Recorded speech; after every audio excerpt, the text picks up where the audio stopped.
যাদবপুর কাণ্ডের জের Minerva repertory ছাড়লেন নাট্যকর্মী স্বাগতা চক্রবর্তী। যাদবপুরের ঘটনার পর ব্রাত্য বসুর অধীনে শিল্পী হিসেবে যুক্ত থাকা সম্ভব নয়। নাট্য সংস্কৃতি চর্চা মিনার্ভার যে নাট্য সংস্কৃতি চর্চা কেন্দ্রের সচিবকে ইস্তফাপত্রে একথাই লিখেছেন অভিনেত্রী। কৃষ্ণেন্দু অধিকারী আমাদের প্রতিনিধি আরো বিস্তারিত এই নিয়ে বলবেন, কি কারণ দেখানো হয়েছে, এই যে ইস্তফাপত্র পাঠানো হয়েছে স্বাগতা চক্রবর্তীর তরফে, কেন তিনি পদত্যাগ করলেন? দেখো, তিনি পদত্যাগ পত্রে সেটা স্পষ্ট উল্লেখ করেছেন যে যাদবপুরের ঘটনার পরে ব্রাত্য বসুর অধীনে মিনার্ভা রেপার্টারি শিল্পী হিসেবে যুক্ত থাকা সম্ভব হচ্ছে না তার পক্ষে। অর্থাৎ যাদবপুর কাণ্ডে ব্রাত্য বসুর ভূমিকা নিয়ে তিনি রীতিমতো প্রশ্ন তুলেছেন এবং প্রশ্ন তুলে যে Minerva repertory chairman Bratya Basu তার অধীনেই কাজ করতে হয়, সেই ব্রাত্য বসুর অধীনে তিনি কাজ করতে চান না, কাজ করতে পারবেন না, এই মর্মে তিনি ইস্তফাপত্রে উল্লেখ করেছেন।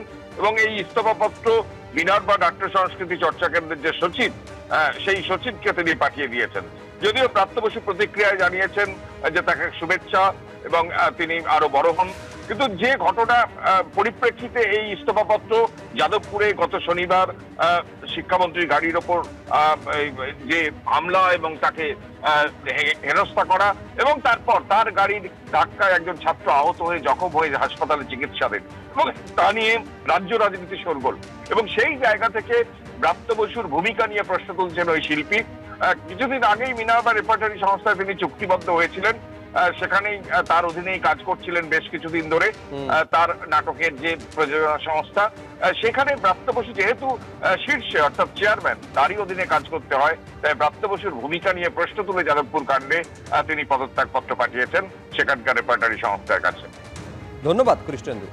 আসানসোলের হস্তশিল্প মেলায় অগ্নিকাণ্ড, আসবাবপত্রের স্টলে আগুন লাগে। 1 ঘন্টার চেষ্টায় আগুনকে নিয়ন্ত্রণে আনা হয়। হস্তশিল্প মেলার বিরাট অংশ ক্ষতিগ্রস্ত হয়েছে। যখন আগুন জ্বলছে, চারিদিক ধোঁয়ায় ঢেকে গিয়েছে, দেখছেন সেই মুহূর্তের ছবি।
কথা বলবো আমাদের প্রতিনিধি কৌশিক গাতাইতের সঙ্গে। কৌশিক, দেখা যাচ্ছে ভয়ঙ্কর এই অগ্নিকাণ্ড, মেলার অধিকাংশ জায়গায় এই আগুন সম্পূর্ণ নিজের গ্রাসে নিয়ে নিয়েছে।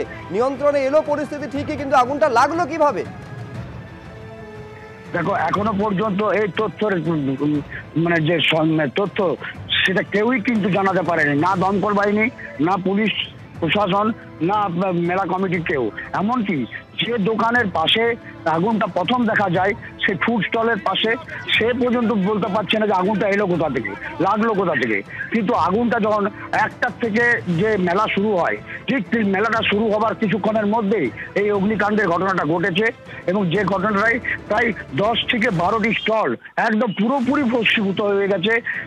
তাদের যেমন জিনিসপত্র, আসবাবপত্র, ফার্নিচারের দোকান, ফুড স্টল, সমস্ত কিছু ভস্মীভূত হবার সাথে সাথে তাদের যে এই কদিনে যে ব্যবসার টাকা, সেটাও পুড়ে গেছে, সেগুলো পুড়ে গেছে।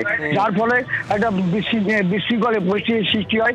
এবং যেটা যে বক্তব্য উঠে আসছে মেলার সদস্য বা কমিটির পক্ষ থেকে, যে এখানে যে 24 ঘন্টার জন্য প্রায় একটা আগুন লাগলো কিভাবে, নিঃসন্দেহে তা তদন্ত করে দেখা হবে। আপাতত তোমায় কৌশিক ধন্যবাদ।